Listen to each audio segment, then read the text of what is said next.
Hi there, welcome to this short little vodcast looking at the US policy of containment. So if we get started, let's set the context there for the first thing we'll have a look at, which is the Truman Doctrine.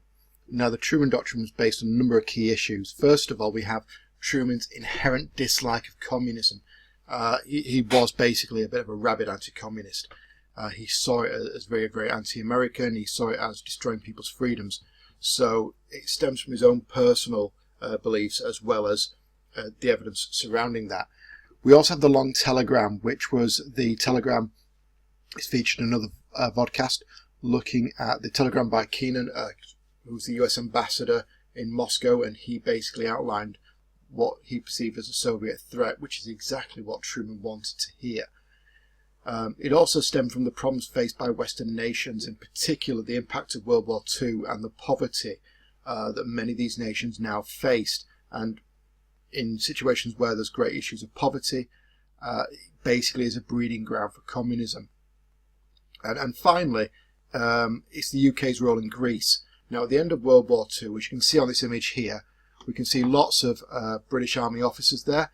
And when the Germans left Greece in World War II, the country descended into civil war between communist guerrilla fighters who were backed by communist fighters from Yugoslavia and the monarchists. And the British supported the monarchists because Greece was in effect in the British sphere of influence. The Soviet Union was not best pleased with the British support for the monarchists. But Britain by 1945-46 was really struggling to maintain any kind of presence there because of its economic situations. And in an event, the US needed to get involved and support in 1947. So things were heading towards some kind of culmination of all these things, and it was the Truman Doctrine.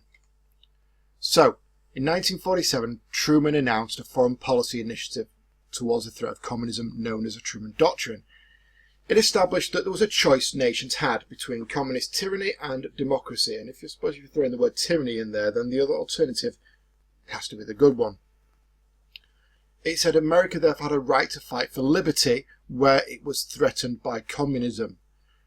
And America would support any nation fighting against communism with military and economic aid.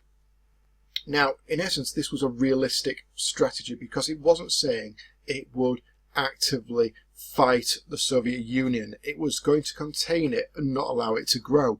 So countries already in the Soviet sphere of influence in Eastern Europe, they were not going to be liberated by the United States economic and military might. That wasn't the intention. Rather, it was nations in the Western side where they were facing threats, or in other areas where there wasn't any kind of Western or Soviet sphere of influence. Any of these areas, America would intervene to make sure that those nations did not go communist. So why was it so significant? Well, it's a big change. It put the US as the leader of the free nations, almost kind of like circumventing the United Nations to a large degree. And it did herald, as I've mentioned previously in another podcast, it heralded a reversal of policy. The United States had been isolationist, now it's interventionist. It is, in effect, the world's policeman, as far as it's concerned. It also established the world into two camps, democratic and communist. And in that, it's basically saying you've got to choose a side here. And really, it as I mentioned just previously, it creates a policy of containment. The US wouldn't attack the Soviet Union, but it would stop any communist spreading. Now, Truman said that the Truman Doctrine and the Marshall Plan were two halves of the same walnut. There's a nice little image there for that. The Truman Doctrine outlined its intent to contain communism, and the Marshall Plan was designed to reduce the risk of their communism spreading. So in essence, these are the ingredients to make sure the Truman Doctrine is successful. So the US Secretary of State, George Marshall, who had been military commander during World War II, he committed the United States supporting the war-damaged economies of the West with $13 billion worth of aid. It's based on the premise that those nations who suffered largely from the war and were very bankrupt, where they're at risk of poverty and social decline, they're the ones most at risk of going communist because it's those issues that are most likely to create revolt amongst the people. Rich nations do not go communist. So, the European leaders met in Paris in 1948 to discuss the American aid offer. 16 European nations accepted it. The Soviet Union walked out.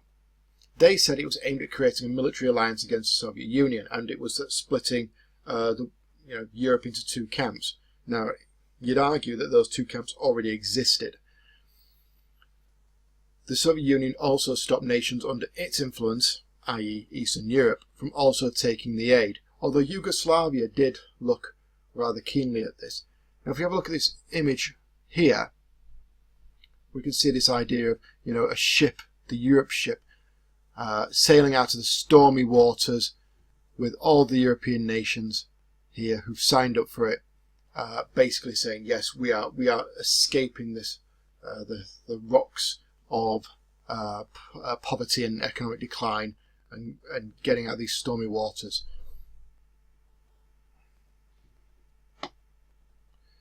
Now then, the key thing to remember here is it is about containment. But the Soviets would see it as a perceived threat, an attack against them. And this is where it all stems from. This and the work we've done previously looking at the Iron Curtain speech and the Long Telegram and Novilov's telegram. Much of what we're talking about in the early stages of the Cold War is the perception, not the reality.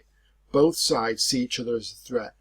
Any action, i.e. the Truman Doctrine and the Marshall Plan, which is designed to contain the threat of communism, is seen by the Soviet Union as an actual attack upon it. So that's kind of critical there. Okay, well, this has been a short vodcast. It's just to give you an overview of this area of the early stage of the Cold War. Hope it's been useful. Hope it helps with the revision. Good luck with your exams and all the best. Thank you for listening.